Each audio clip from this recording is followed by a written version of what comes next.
the, the website is a great place for providing more information. Because like if you think about a print ad, think about the yellow pages, you think about a TV spot, if anybody's doing TV or radio, how much information can you really put into a commercial? You really have a limited amount of, especially, I mean, the newspaper is the most obvious one, or the yellow pages, because you pay by words, you pay by the size of the ad, typically half page, full page, quarter, you know, whatever you've only got so much space. So if you're a restaurant, you can't put the entire menu on your print ad, probably, unless you know you got really big budgets.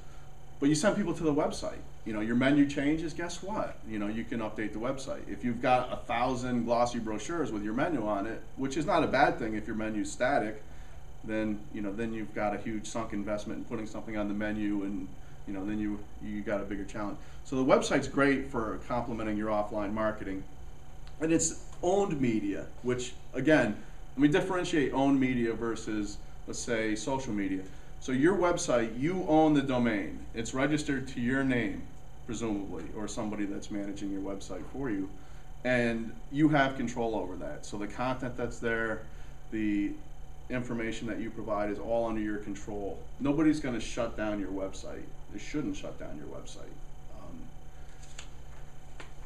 The information that you can get from an operational efficiency is great too, because you can put your hours of operation. Because why do most people go to a website? They want to know what directions, they want to know hours of operations. If it's a restaurant or a store, they want to know what products there. Maybe they're comparison shopping. But I will say that now, more than ever, that's where people go first.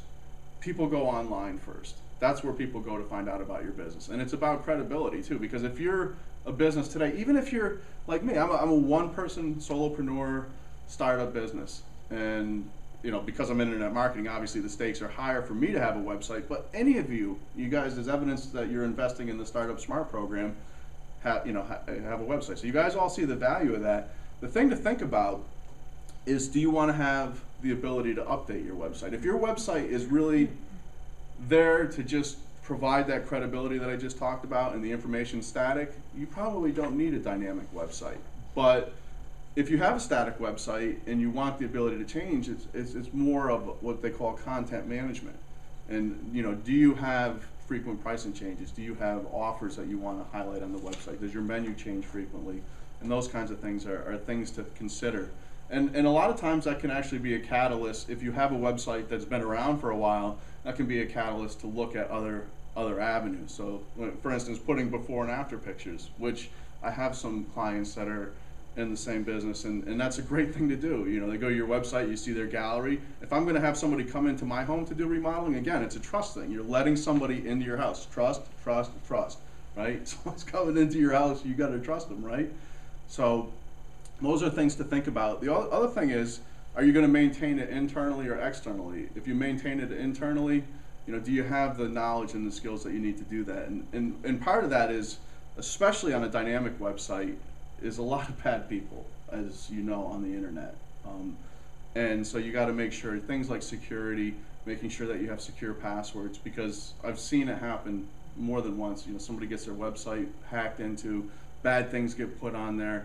So those are all things that you know, if you're going to have a dynamic website, those are like things that you have to think about. Also, like get the training that you need to be able to be proficient at that. And just a quick plug, I know that JC Sweet is really good at training people on how to do, and she's also a member of the chamber. She's very good at that. So I encourage anybody that's interested in learning more about that to contact her. And then the last thing I'll mention, a couple people brought up blogging, and blogging sort of gets mixed into social media, but blogging is probably the best way to drive traffic to your website. And if you think about like the traffic that's coming to your website, it's either because somebody saw your website address, they heard it on the radio and they could remember it, it was easy to recite, they went to your website, or somebody was doing a search on Google. Because again, just to reinforce what I said before, 60 to 80% of the traffic to your website probably comes from Google, unless you're atypical. 60 to 80% of your traffic. And what Google's looking for is they're looking for unique, valuable information. Now, if you have the same stuff, you know, your menu is unique and valuable to your business, but in terms of the market, it's probably not going to get you the visibility that you need. So if you're really looking to use your website beyond an online representation, an online brochure. And again, this is probably like Raymond's deal because you're looking for that certain niche. So if you were going to blog, you'd blog about the topics that are the questions that your clients, frequently ask you over and over again. All of you guys are talking with clients. What are the questions that they ask you all the time? And then create, if you're not going to blog, at least think about creating a frequently asked page on your website. In part because you're going to get more traffic from the search engines, and in part because that'll save you having to answer the same question over and over again. Plus, you'll be consistent in your answer because it'll be on paper. But that, if you're going to blog, based on best practices and based on my experience, and this is industry best practices, twice a month is sort of the minimum, and 800 words. People do different variations of that. I know people that blog every day, but they do 200 or 300 words, and that works for their business and their niche. But if in 800 words, is probably about 2 or 3 pages printed out and double space. It's a fair amount. So if you're going to blog and write about topics, this is probably business to business more focused. But it's an investment that will pay off because those people will find you, they'll come to your website. If you have an opt-in email form, they like what they see, they're going to contact you.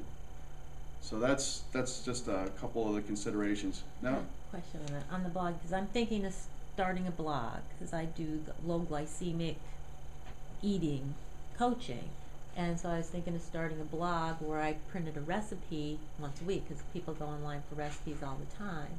it's true. But like you said, minimum 2 times a month, but something like that, probably once a week is a good idea to put something out there once a week. I don't know that I could do like 800 words, but someone looking for recipe, probably short and sweet, and the recipe would be a good way. But how do you just start a blog? Is it tied in with your website, or?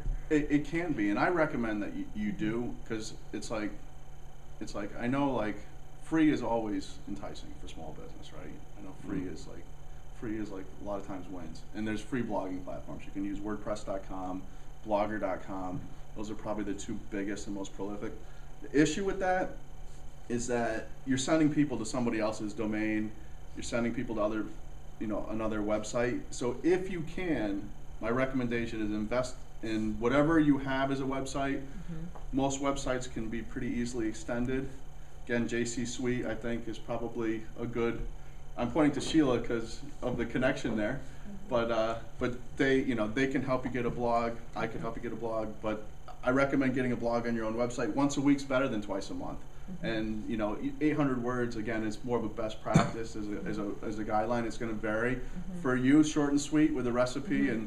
and maybe some applications of that. Mm-hmm. Pictures would be good. I think mm-hmm. pictures are important on a blog because when you post on Facebook, LinkedIn, any of the social networks, except maybe Twitter is a little bit different.